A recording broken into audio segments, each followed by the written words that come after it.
Shalom, I'm Rabbi Joseph Potasnik, and welcome to Faith to Faith. No matter what our differences may be, it is our faith that hopefully brings us together to do great things. My guest today is Rabbi Dr. Eliot Cosgrove, who is a leading voice in the conservative movement, serving the Park Avenue Synagogue in Manhattan since 2008. He is the author of 5 collections of selected sermons and the editor of Jewish Theology in Our Time. A new generation explores the foundations and future of Jewish belief. Hailed as a provocative and inspiring collection of essays by leading rabbis and scholars, my friend and colleague, Rabbi Eliot Cosgrove, thank you for being with us today. And also let me mention your greatest accomplishment was being a vice president of the NY Board of Rabbis. Eliot, some time ago, I remember talking to someone who went to law school with me. And I said to him, why did you decide to go to law school? And he said, Joe, I couldn't get into medical school. And he was kidding. He was a very bright guy. And for you, going to the rabbinate, that was your first choice. You wanted to be a rabbi. I did, but I will tell you, I'm the son of a physician, and I'm the brother of a physician, and I also couldn't get into medical school. I never applied, Rabbi. But I distinctly remember the moment calling my father when I dropped organic chemistry, because I'm the son of a doctor, and that was the intention. First of all, thank you so much, and grateful to be on the show with you today, and great admirer of all of your work, Rabbi. Thank you. The fact is, I grew up the grandson of a rabbi. And so I never knew my rabbi, grandfather of blessed memory, the Reverend I.K. Cosgrove. He was a congregational rabbi at the Garnet Hill Synagogue in Glasgow, Scotland. Oh. And he spent his entire career as a congregational rabbi, all the way till the day of his death. I remember reading his obituary. He officiated a funeral, he had a synagogue meeting, and he passed away prior to me being able to know him. But I always grew up with stories of what it was like to be in a rabbi's household. And so for me, when it came time to think about career paths, and I came from a traditional home, there was nothing odd about choosing the rabbinate. Mm-hmm. Nice Jewish kids grew up to be rabbis or doctors or lawyers. I actually have one of my brothers is in the movie business, one of my brothers is in the internet business, one's a doctor. My parents have a much harder time getting their hands around their professional choices.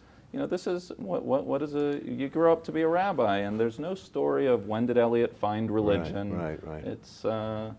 My mother, it was humorous what she did. She would often call me on Wednesdays, and she'd call me at the office and say, Joe, if you had listened to me and gone to medical school, you wouldn't be sitting in your office on a Wednesday. You'd be out golfing or doing something else that was entertaining. But see, my dad knows. He says he no longer calls me on a Thursday, because he knows that in a rabbinic week, that is the most stressful moment. Mm-hmm. And I'm writing a sermon, I'm making hospital visits, I'm trying to shoehorn everything in before the end of the week.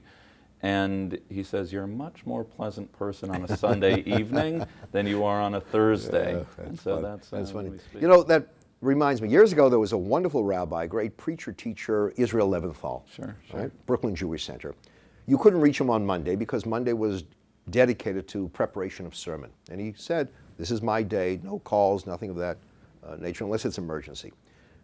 The rabbinate has changed. I think there are some people who think, well, rabbis just give sermons on Saturday, and they have very little to do the rest of the week. Talk about the rabbinate as you see it today in terms of responsibilities of a rabbi.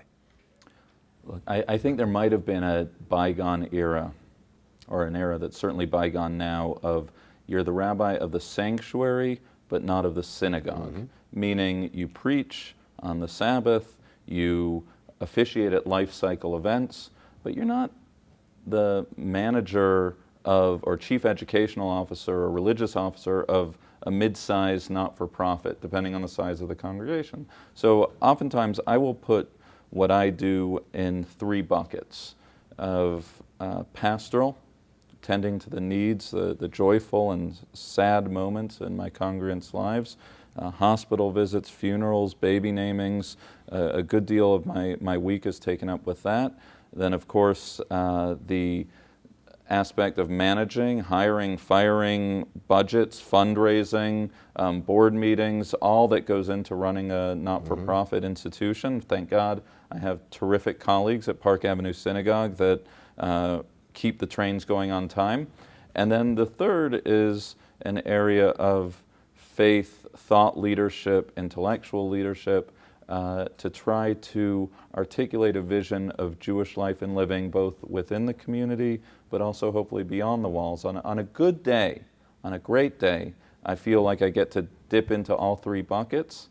On a tough day, I feel stretched thin on all of them. Don't you find that when it comes to preparation of a sermon, you're doing that with that homiletical eye all the time? You go to a movie and you say, well, can I use this in a sermon? There's David Wolpe.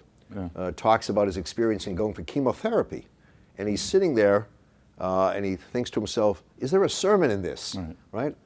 So we do that without setting aside time for preparation. It's something that's ongoing. Isn't that so? Yeah. When I was interviewed at Park Avenue Synagogue, I always remember someone asked me the question in my interview, said, when do you write your sermons, Rabbi? And I froze and I just looked at this person. I said, all the time. Right? There's not a moment that you're not jotting down a note, clipping an article, thinking about some experience you had. Even for me, I will sit in front of books preparing for the Parsha, the weekly Torah reading, but then I'll just hit a wall and I'll have to go for a jog. And when I'm running in the park, they'll have that aha moment. And I come home and I look at my wife and I say, honey, I got it. And it doesn't happen with the books open. It happens when you're out and about. What about the kids? You know, my son will tell you that he learned how to pitch at cemeteries, because I would do an unveiling or a funeral service, and he would go off to the side, and there, you know, some rocks, and just throw them in the field. And he said, I developed a strong arm, you know. Or we went to a wedding together, and he said there was a basketball court back of the synagogue. There was a you know, a rim there. He started shooting. We try to balance, and it's sometimes it comes with some guilt, because here it is on a Sunday where we're called on to do, you know, professional activities, and yet our kids are looking at their friends who are out there having a great time with their parents. Our schedules are not in sync with their parents. Right. There's no question, and I'm actively saving up for the therapy bills for later in life, so we'll see. But I'm not I watch my brothers, and they're coaching their kids' Little League teams, and they're going on travel soccer and whatever it might be, and it's not my life. It's not the path I've chosen, and hopefully I make up for it. I'm not necessarily at home for dinner time, because that's when board meetings are. But there is some flexibility in the sense that if I disappear on a Tuesday for 2 hours during the day for a child's performance at school, I can be there in a way that a trader on Wall Street might not be able to do that. So hopefully it's a quality. I feel very blessed. I don't feel, and maybe I'm sort of in therapy, I don't know if you do therapy on TV, but I don't feel that my children are suffering it's actually very natural. We're in New York City. Rabbis are a dime a dozen. There's nothing remarkable amongst their school friends or otherwise that their dad's a rabbi. Right. I don't think.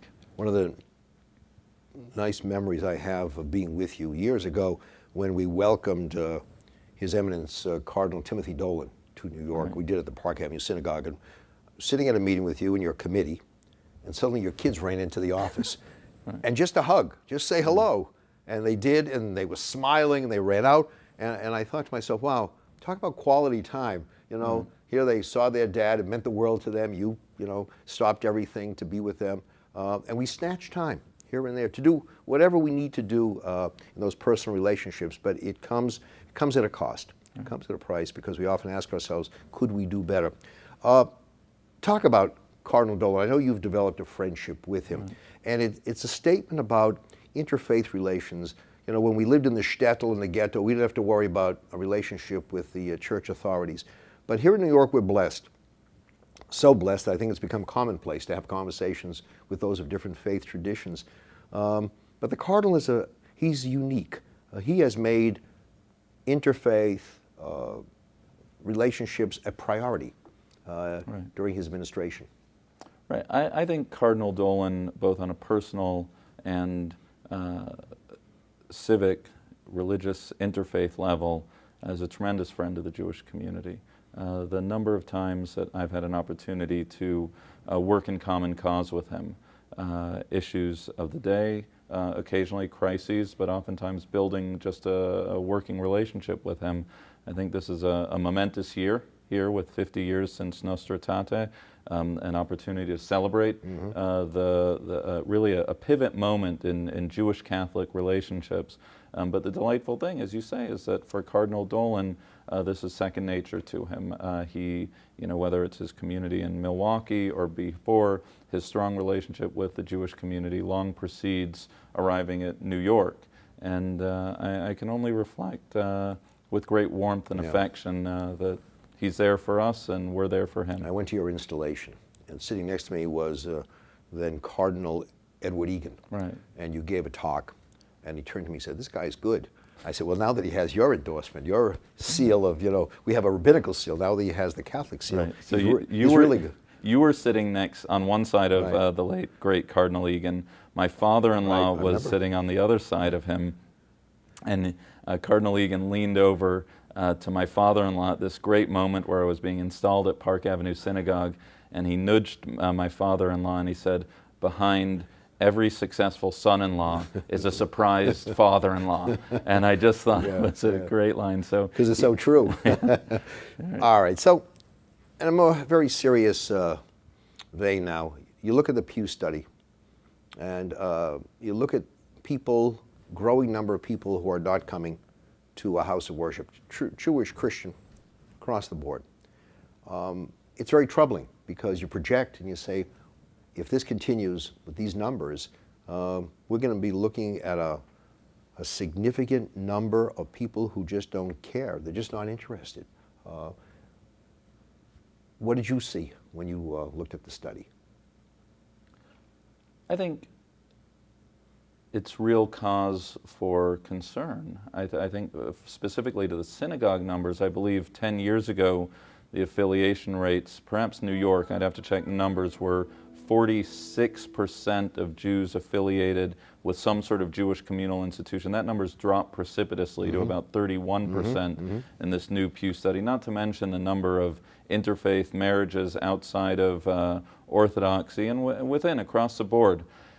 All that said, all the sobering statistics, which I think we need to be eyes wide open to, quote the great Vince Lombardi, who said that the best defense is a great offense. I realize that I live in a bubble on the Upper East Side. The energy, the enthusiasm, the demographics, I know that story is not shared with my colleagues around the country.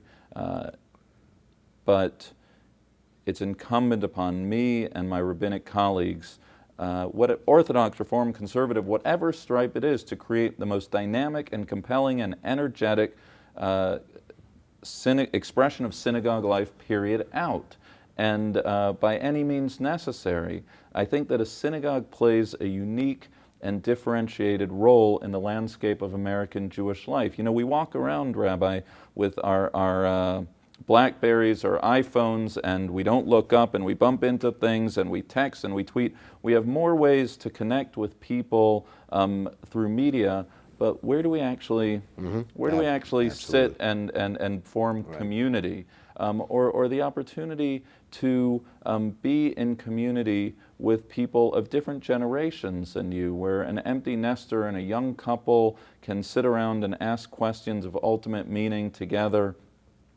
A synagogue is incredibly countercultural in that sense, but I think rather than playing away from that, by playing into that, I think it provides, that's where this future of synagogues are. I think we need to create more portals of entry.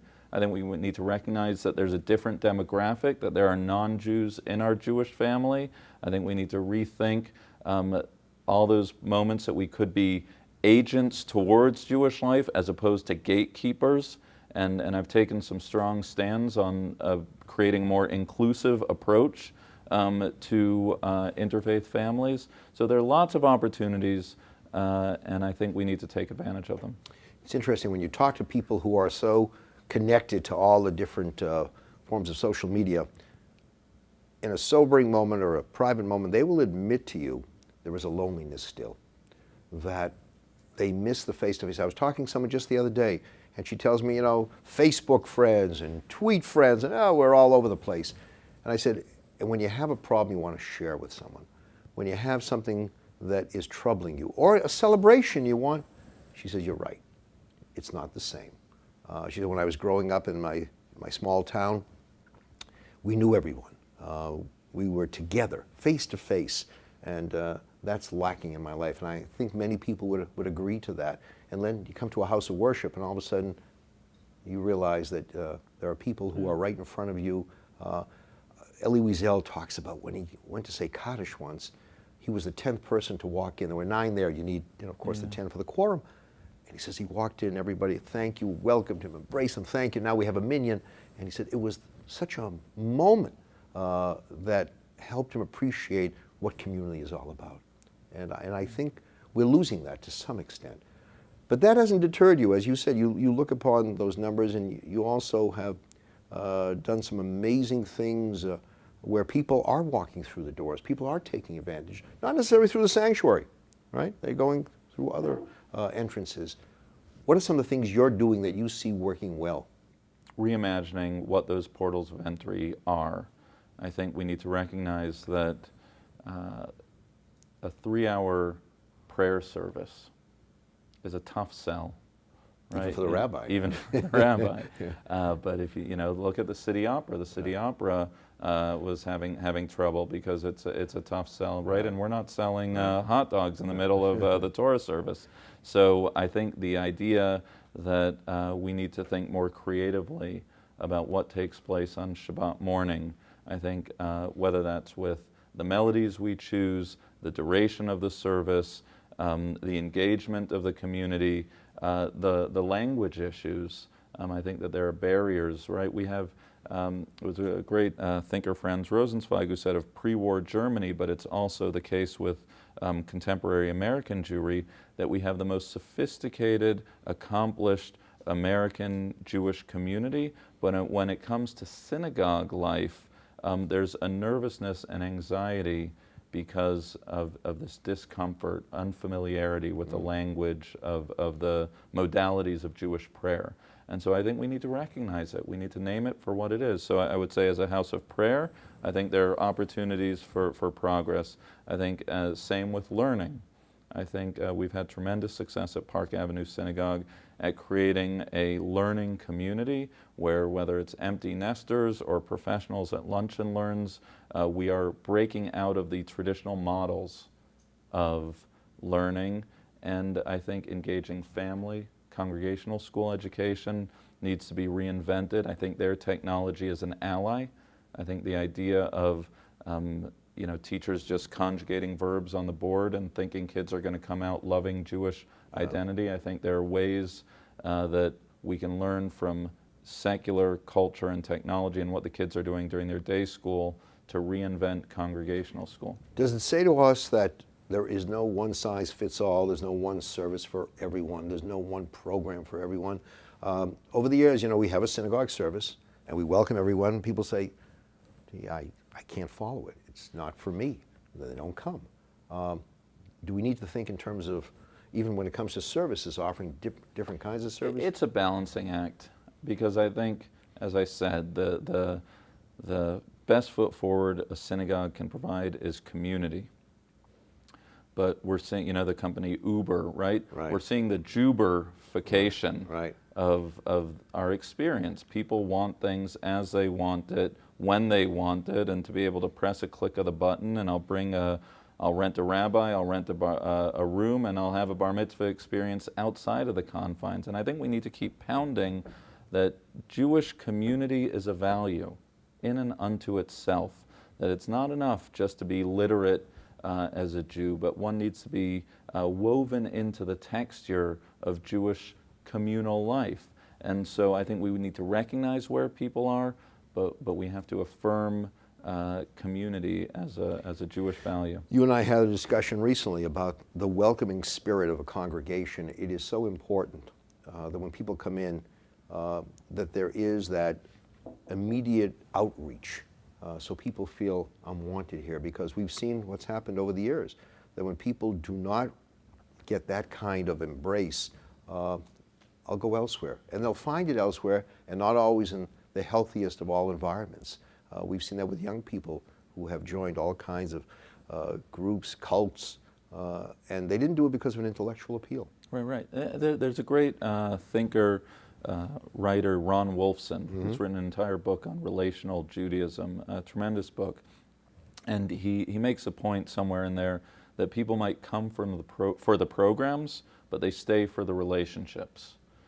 Meaning, I know that in my own personal story, though I came from a traditional background, for me it was on campus. It was one individual who took the time to stop, greet me warmly, welcome me into the community that made all the difference. It wasn't the programmatic life, it was the relationship.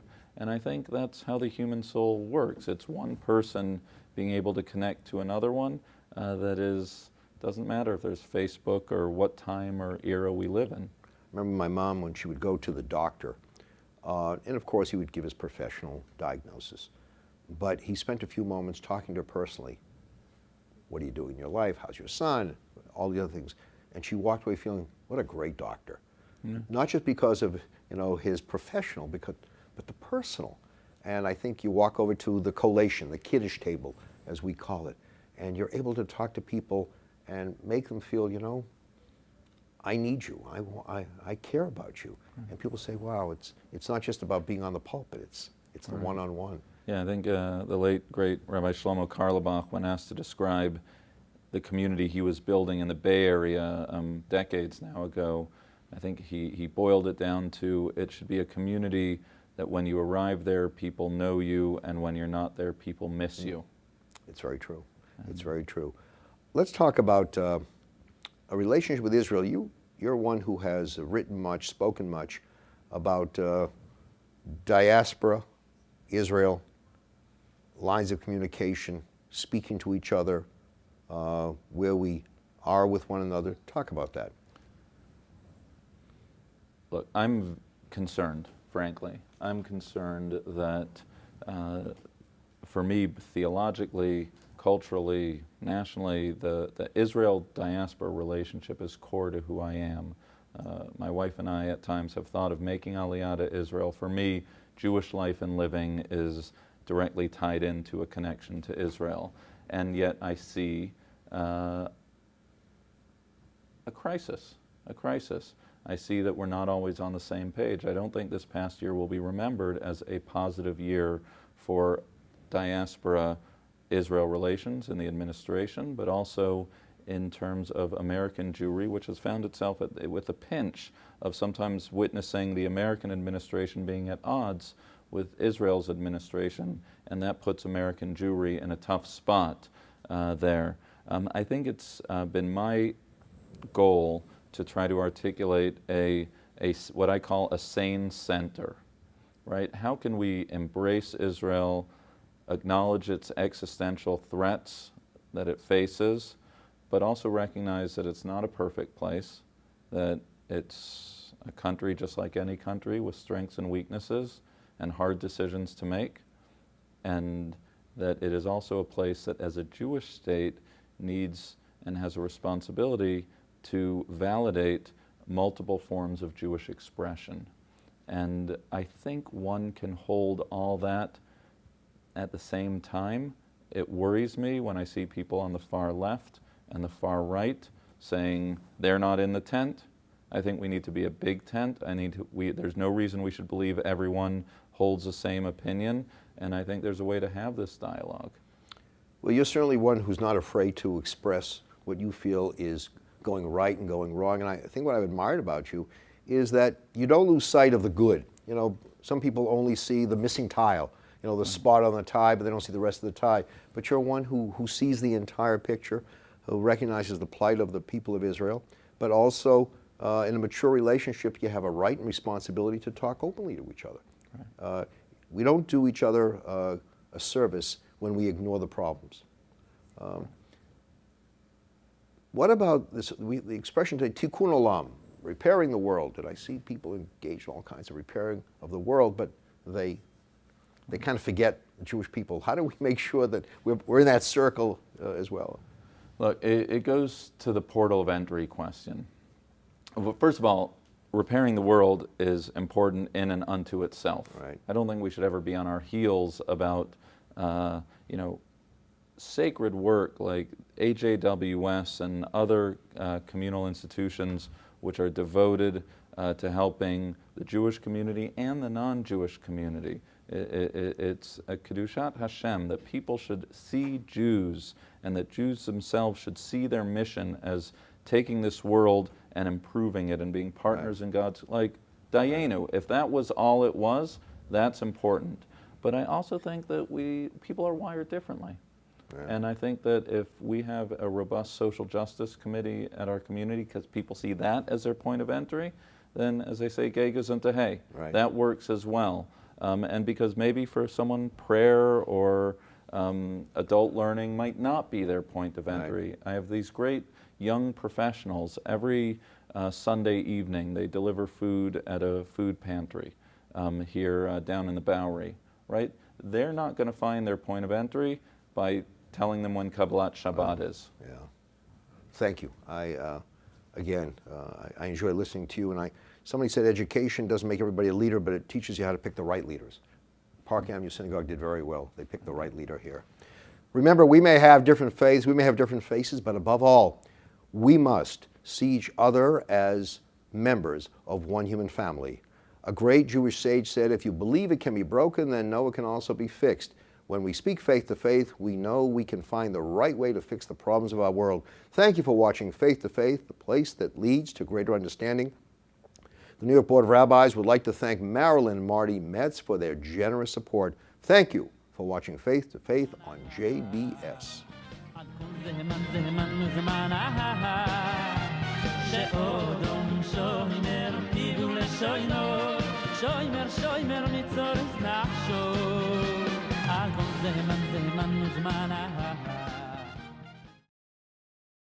We would be pleased to send a complimentary DVD of this program to anyone who wishes to support JBS, the Jewish Broadcasting Service, with a tax-deductible gift of $36, double chai or more, to the nonprofit organization Jewish Education in Media.